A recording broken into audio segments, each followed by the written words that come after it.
Just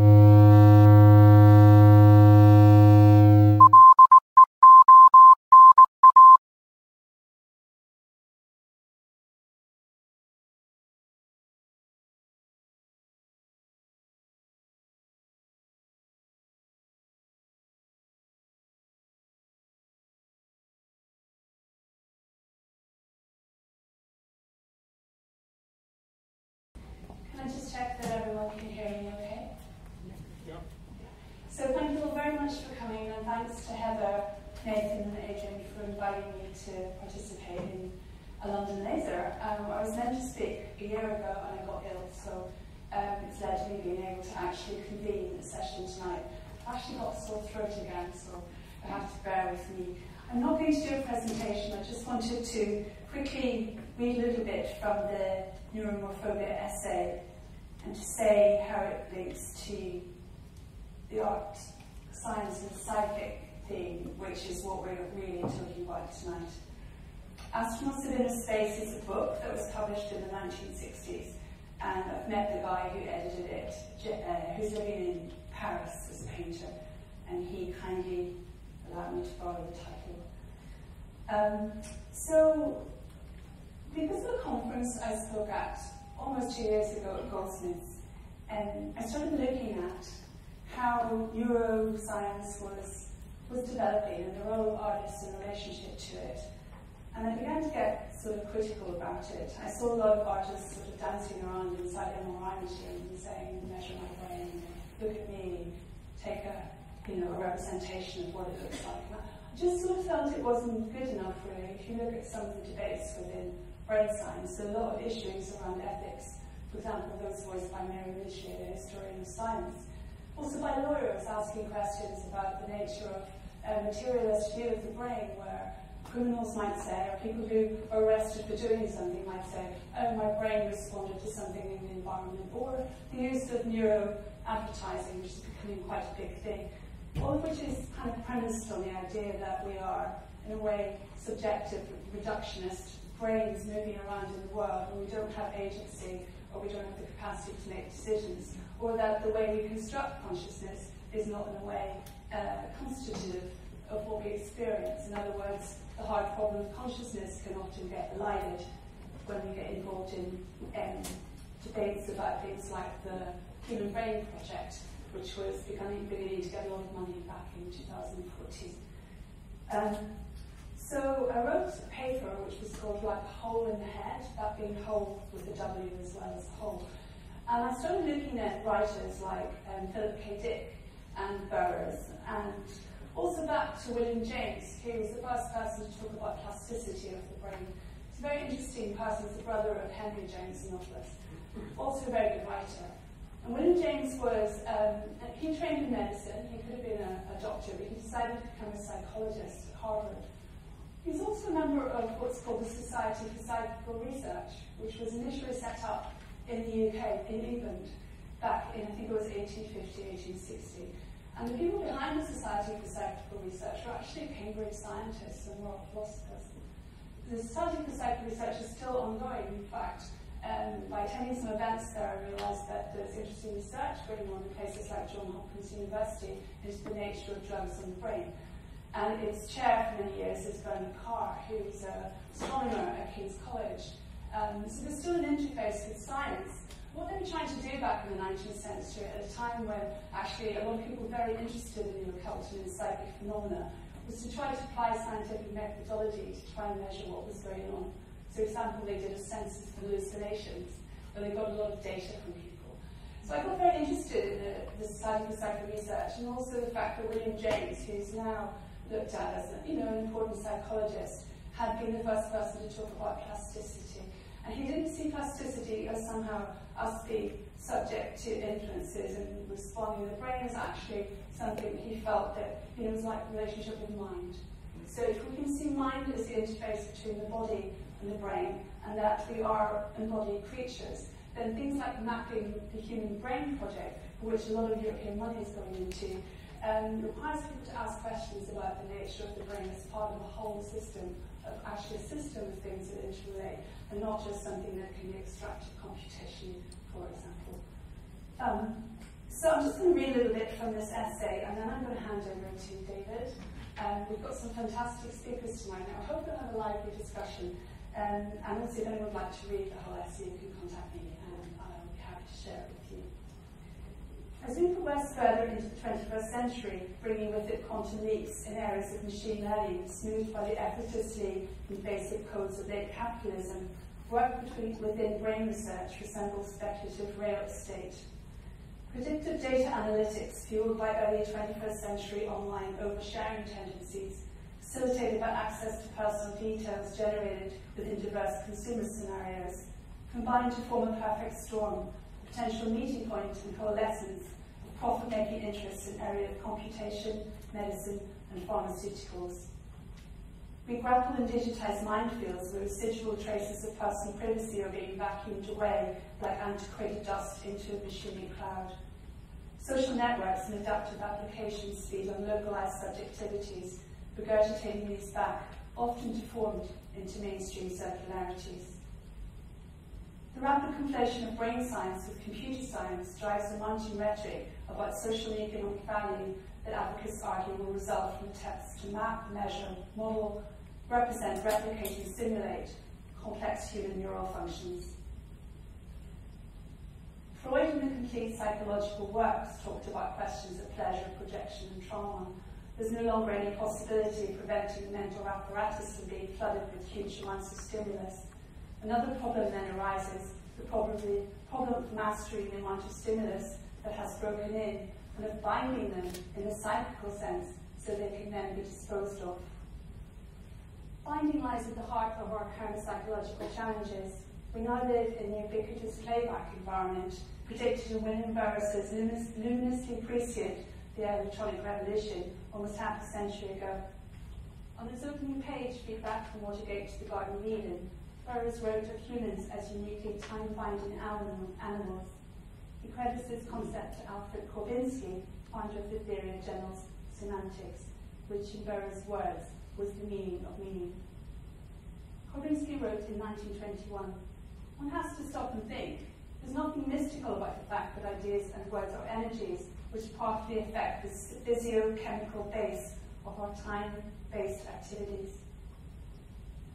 Burroughs, as revealed in many stories in recent biography by Barry Miles, spent most of his life experimenting with the meaning and boundaries of his physical existence in the world, using various processes and apparatuses, including heroin, guns, projection, and Scientology.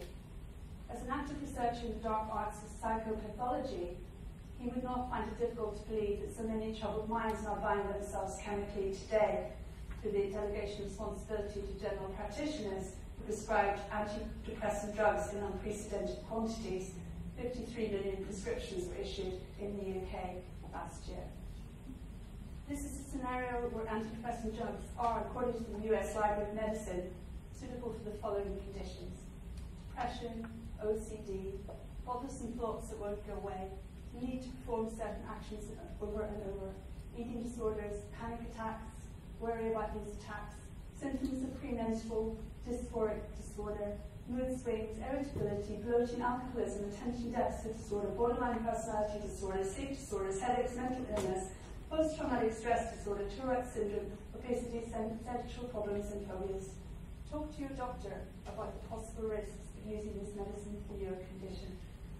Is there anyone living in the hyperactively twittering city who doesn't qualify, at least in part, for a prescription?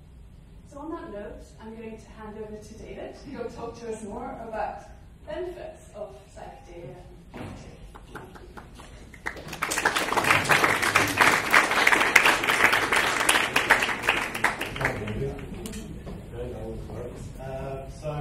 Thank you very much, Adrian. Thank you, Bronac, for hosting and inviting me on to this. So I'm going to give you a talk about everything you've ever wanted to know about the art and science of psychedelic perception, although this is taken from a much longer talk I would ordinarily give. We've only got 25 minutes, so I hope you don't want to know too much about the art and science of psychedelic perception. The other title for it, of course, is Multidimensional Clairvoyant Entoptic Cymatic Synaesthesia. So I'll try and unpack a little bit. Probably about 5 minutes for each, see how we get on. And yeah, I don't know what any of those words mean, but hopefully we'll discover along the way at least.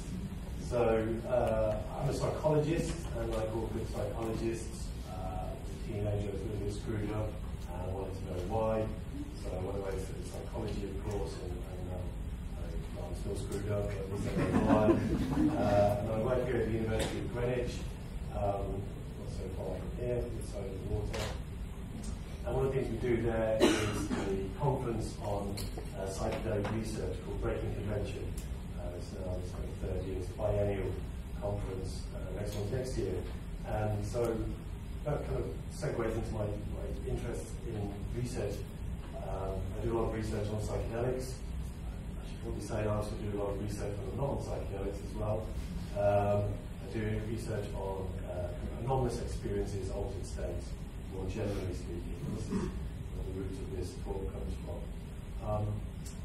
So one of the things about psychedelic perception, and we focus mostly on visual perception, is the incidence of what we could call entoptics, or form constants. Now this is a phenomenon which was kind of labelled in the 1920s, primarily by Heinrich Kluver, who was doing research with mescaline, and he called them form constants because these kind of diversity of patterns which people see in altered states, which have a particular form and they're quite constant because they conform to a small number of patterns, if you like. Other people call them phosphenes, which really just refers to patterns which form in the eyeball itself. And Hermann Ludwig Ferdinand von Helmholtz, fantastic name, called them entoptical phenomena, meaning being generated within the optic system. Although I'm not entirely sure that they do derive within the optic system, and they may come from at least higher cognitive bases or beyond, perhaps, as well. But there's shorthand, we'll call them entoptic. This is what you might consider to be a phosphene. That's an artistic impression of what a phosphene looks like, which is what happens when you stick a finger in your eyeball. I don't suggest you do this. We'll take the artist's word for it, but you can cause kind of interesting patterns to occur. Unless you've got a kind of after effect from that one, so that's kind of cheating. But you can be very sure that's the kind of thing you will see. But they're somewhat different from what Kluver called form constants, which are a series of they conform to a small number of patterns which are induced through altered states of consciousness. And in his particular case, it was through the use of mescaline. Some years later, Michael Dontoff was an anthropologist who was working in Colombia. He had previously been working in the French Forest resistance, the underground, and it turns out in a recent biography he was also a Nazi officer before that, so I'm really interested in history, this guy. But he was working with the Chicano Indians and noticed that they had their artwork tended to conform to these very specific patterns, and of course they drink this hallucinogenic decoction called ayahuasca, which gives them the influence of their artwork. So this is one done on papers. I don't know whether to cast any judgment on that. Give you an example. This one's quite a weird one. So this is what happens after 3 cups of yahe. The big central cross represents a vagina, and the circles in it are the flavour of semen. So you have also the sense in which there is also some kind of synaesthetic effect going on here as well, in that it has a blending of the senses involved.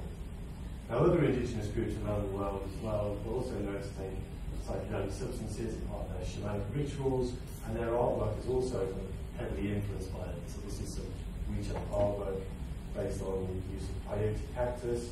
They often use these very small beads to make their artwork, and it often represents the cactus itself. Some more kind of intricate versions, jaguar heads. You may have seen these kinds of things from day-to-day festivals. This is made with lots of very small, tiny beads. These are quite traditional. This isn't very traditional. The style is traditional, but the Volkswagen is quite new. And this is literally made of millions of tiny little glass beads which they use. And what you'll notice is the artwork is quite symmetrical and quite geometric. And it stems from these, it's thought, these entoptic phenomena people see.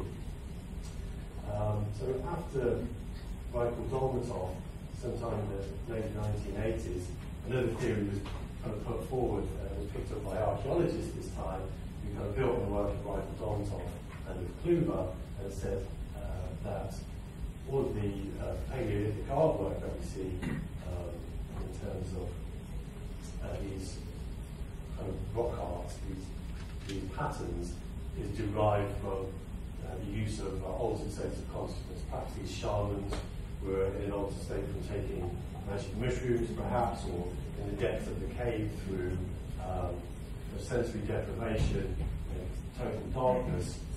Often these become induced, these kinds of entoptic phenomena.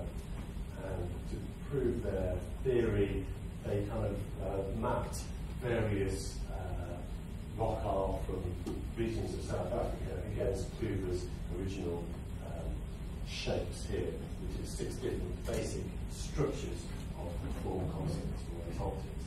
We took examples from sand rock art, which was more contemporary, and also Paleolithic art.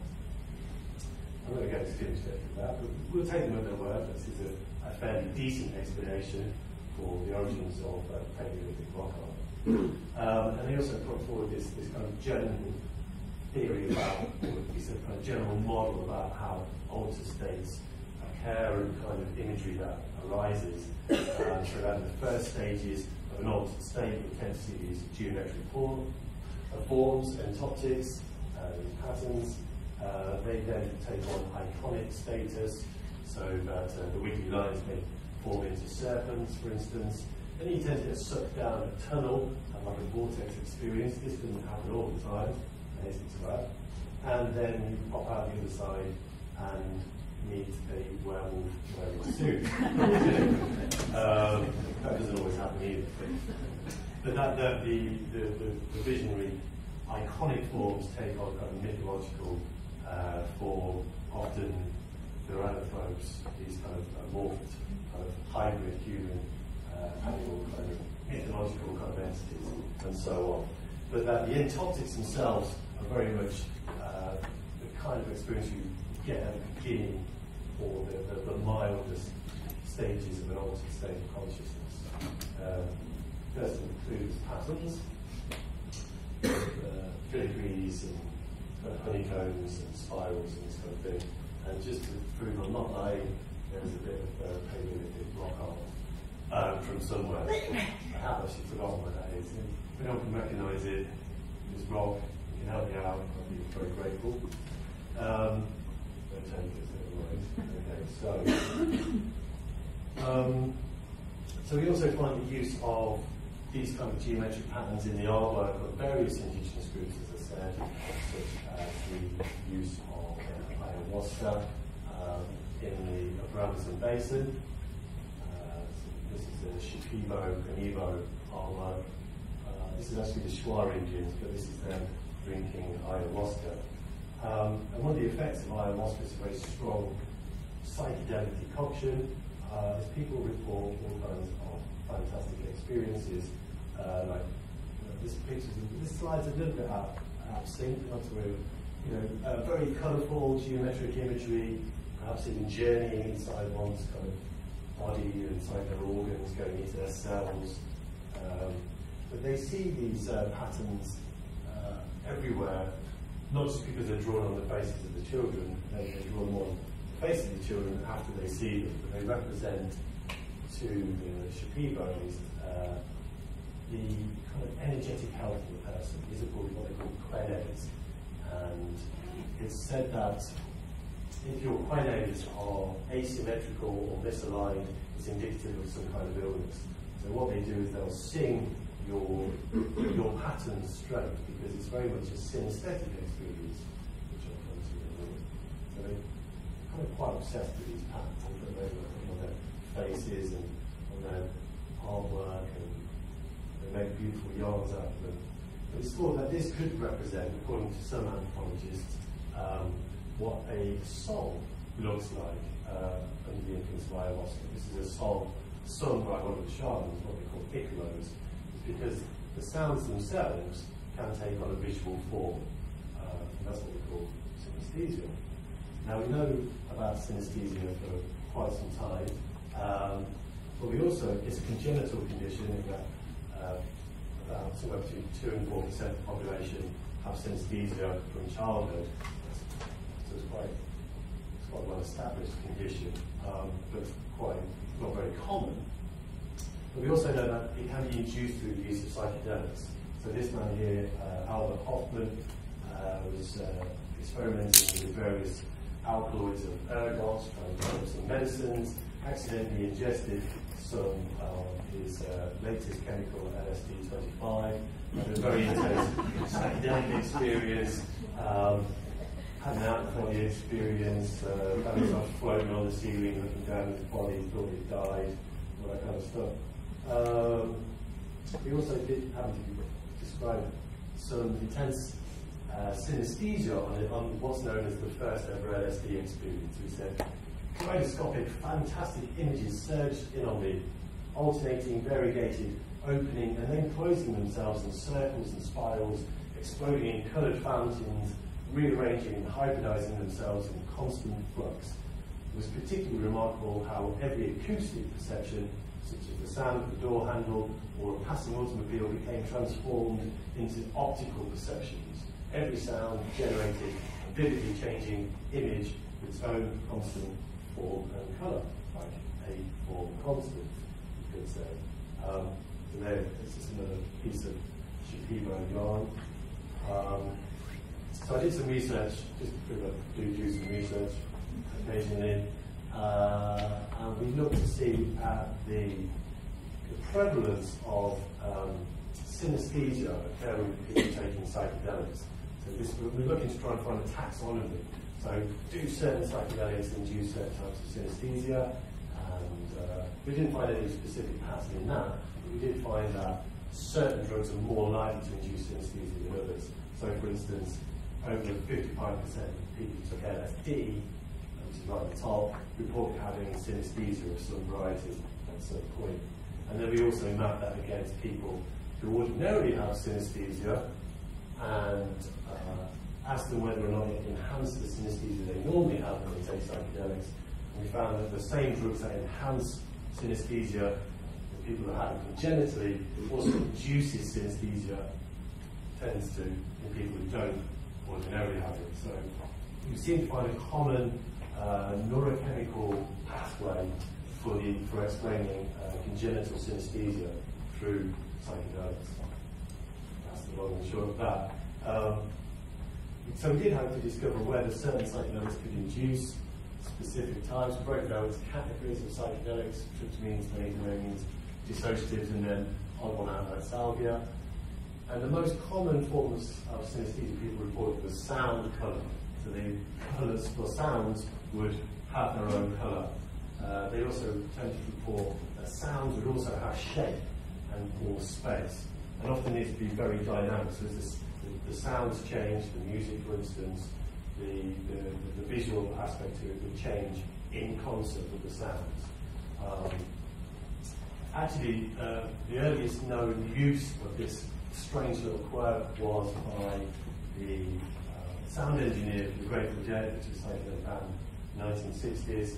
He also happened to be an underground LSD chemist, and he mixed his two interests together, Owsley Stanley, and he was there kind of mixing, doing the sound check of the band one day. He saw the music coming out of the speakers, and so he rearranged all the sound levels based on what he could see.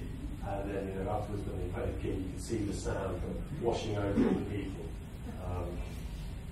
So, at least it looked really good, even if it didn't sound like it. Depends what you think about Grateful Dead, really. So we asked people what the kind of qualitative experiences people had of the influence of these psychedelics. So here's an example. I doubted it more at first, then less. Live, possibly improvised music which heard, looked, developed the texture of a falling strand of honey, which responded with drops, that's a new word, of width corresponding to the tonal characteristics, pitch and volume, of each note as it was played. I guess you could find it under seeing music. That's a good example. I'll give you another example. This one's an LSD. very handy on the dance floor, you can imagine this. So bass frequencies have rotated my hips, or felt like experiencing acceleration. The mid-range is an expansion of my flesh, and the high frequencies were a twinkling. I was popping with my head, but I was feeling the twinkling. So this is more of a kind of somatic synaesthesia, where they're actually feeling the sounds. Some drugs can induce extremely complex synaesthesia, which you don't ordinarily get in congenital reports, such as this. There are also other problems with conducting this kind of research when you ask people, tell us about your experience of synaesthesia on drugs, and they think you mean tell them while you're on drugs about your experience of synaesthesia. So people say things like this. One of the hazards of research. Not particularly useful as far as categorization. So one of the commonest things is, though, that people will see sounds. And I got to thinking, well, is it actually possible to see sound? It's just kind of compressions of molecules, like in air, isn't it? Or kind of passing through some kind of medium. And you actually see that moving. But people report seeing sounds, but they tend to look very geometrical. But then that brings me on to the third big word, not a very big word actually, synaptics. Probably not very well known. Does anyone here have synaptics? A few people, okay, so this will be a quick lecture for those who don't. So, Chladni was a researcher. He kind of came up with these ideas of Chladni plates. You sprinkle sand on a metal plate and you blow it with a violin bow. It forms into these beautiful geometric patterns. And these are a collection of Chladni plates that he mapped for different frequencies of sound. Very nice. A little bit like voodoo bebes, actually, I think, which could also be somewhat inspired by their altered states if they go to transpossession. But they also tend to look quite similar to a lot of this indigenous artwork, these kind of basic forms they have. If you don't believe me that sound can actually take on shapes, I'll try and show you this very quick video. So this is sound sprinkled on top of a metal plate on top of a speaker with a tone generator playing through it. And you see, as the pitch of the sound increases, hopefully before your eardrums explode, it takes on different patterns and shape.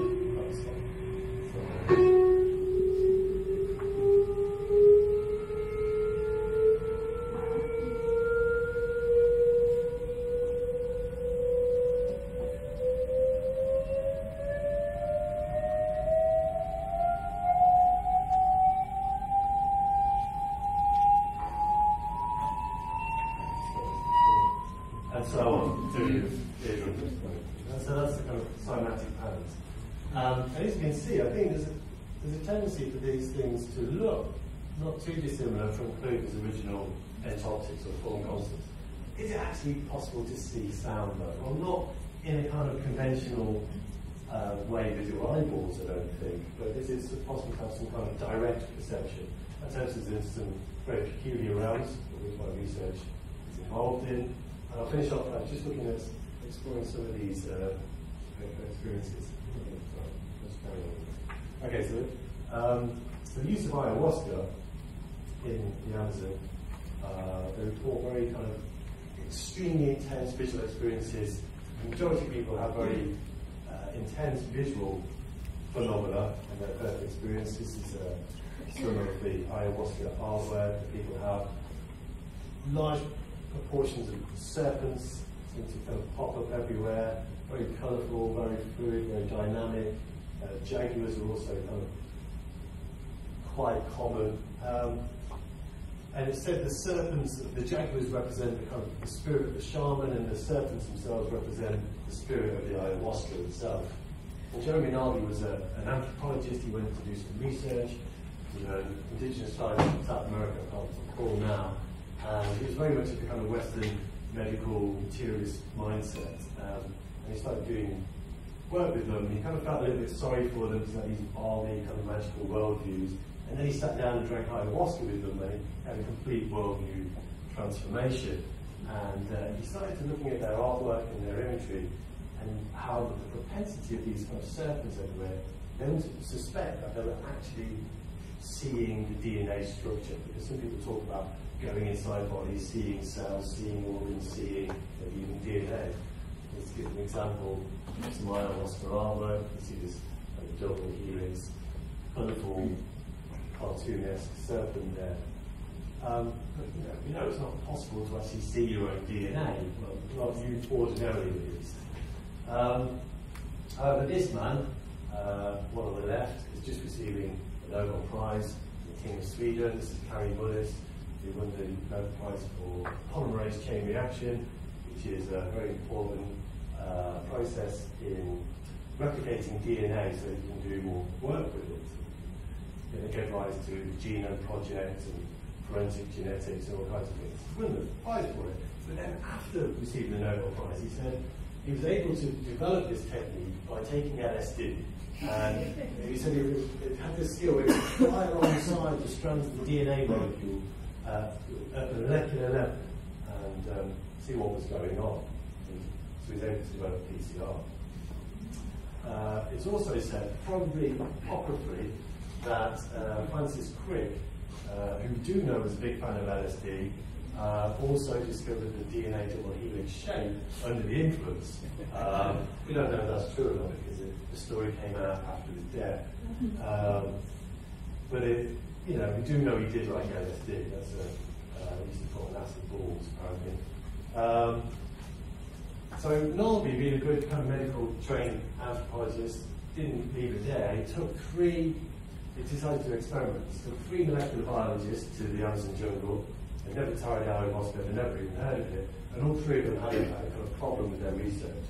Took them there, and all 3 of them had a breakthrough after taking ayahuasca. And 2 of them had a complete worldview change, and one of them said, I was able to fly alongside the strands of the DNA at the molecular level and see what was going on. So when shamans talk about going inside their own bodies, or seeing inside people, seeing organs, or seeing DNA, can we actually take them at word? Can we accept what they're saying at face value? Well, probably not, but we have to try and develop some kind of experiments to test that, which is where my research comes in. I think it's probably run out of time, so I'm not going to tell you about that. But I think it might actually be possible to have some kind of direct perception. I'll leave it there. Thank you very much.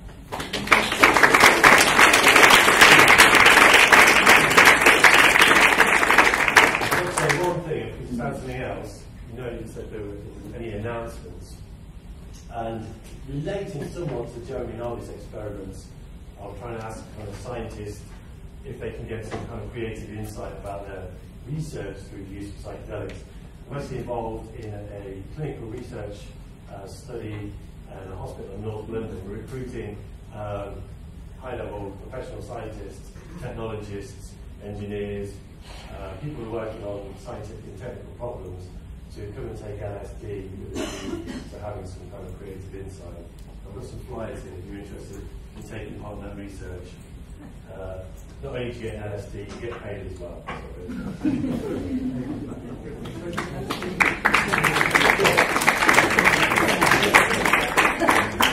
We have time for 5 minutes questions to our speakers, Bronac and David.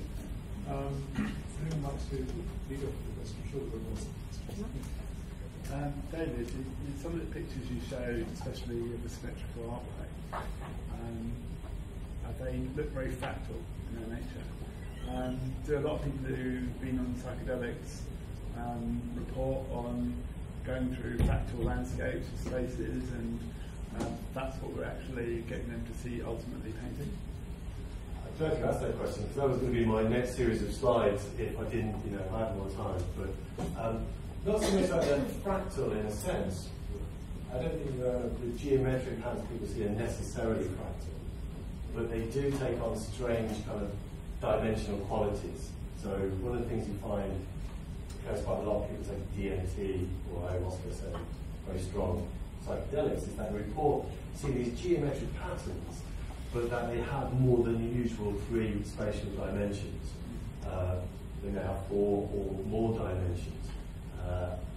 And there was a kind of a DMT researcher in the 90s, and had this questionnaire about people's experiences, and one of them was, how many dimensions did your visual percepts have? You know, it's kind of 3D, it's kind of 4D, kind of beyond D. You know, everybody had a high dose at either 4D or beyond D kind of thing. So the reason why I've asked them is because if people are taking these trips through different dimensions, they're inevitably going to have to go between one dimension and another, and into the fractional space between one dimension, or like instead of 2D to 3D, it's 2.5D. And 2.5D is a fractional dimensional thing. So I was wondering if people are going between dimensions, are they experiencing things fractally?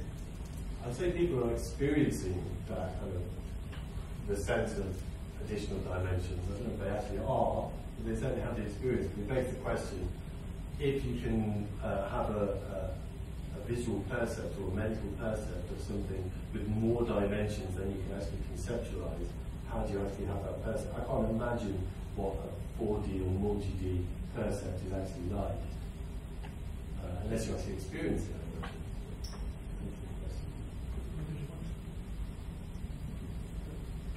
It's very interesting, and I was thinking when I was listening to what you were saying about the work of the sensory substitution scientists who are working with electronic means in sort of quotidian ways, but it's all very interesting stuff. And I wondered, these sort of moments of insight, if you have experiments being done where using, say, for example, electronics, you immerse people in a unlikely sensory substitution scenario where, as they hear things, they see visions, but it's nothing intrinsic, but you are just giving people this complete flip out of their normal experience, but at the same time it's still this sort of sense data coming in.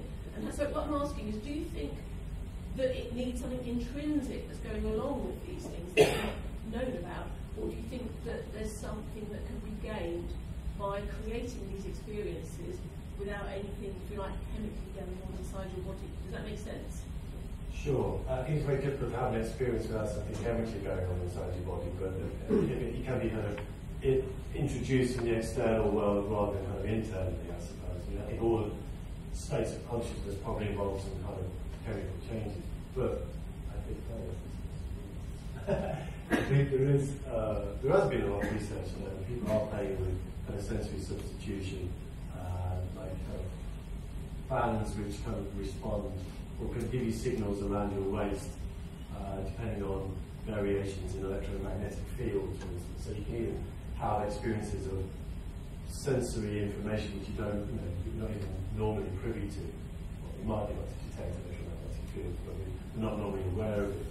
Or people substituting colours through kind of sounds, they can have different pitches played into their ear when they're looking at different things and the colours of them. So a lot of that research is going on. But it's like the interface between that and the ordinary sense experience. I think there's a lot we don't know. There's a lot I don't know, for sure.